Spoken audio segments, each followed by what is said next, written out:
ভাজা ডিমের এগ কারি খেয়ে দেখেছেন কখনো কেমন লাগে? তো চলুন আজকে বানাই ভাজা ডিমের এগ কারি। তো এখানে আমি ডিমটা ফেটে ভালোভাবে গরম তেলে দিয়ে ভেজে নিচ্ছি। এবারে ছোট ছোট টুকরো করে কেটে নিচ্ছি, যাতে ভিতরে তেল মশলাটা ভালোভাবে যায়।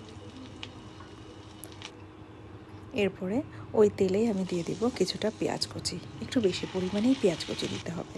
এরপরে আদা বাটা, রসুন বাটা, তারপরে জিরে গুঁড়ো, ধনিয়া গুঁড়ো, পরিমাণ মতো লবণ, হলুদ আর একটু শুকনো মরিচ মানে গুঁড়ো মরিচ আর লবণ একসাথে দিয়ে মশলাটা ভালোভাবে কষাতে হবে। মশলা কষানো হয়ে গেলে যখন তেল উঠে আসবে তখন দিতে হবে একটা কিংবা দুটো টমেটো কুচি। টমেটোগুলো যতক্ষণ না সিদ্ধ হবে ততক্ষণ কষাতে হবে।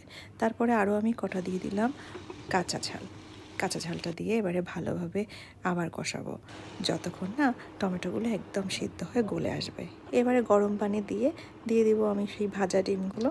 আপনি চাইলে এরকম একটা আস্ত ডিম ভেঙেও দিয়ে দিতে পারেন, এটারও স্বাদ কিন্তু অনেক মজা হয়।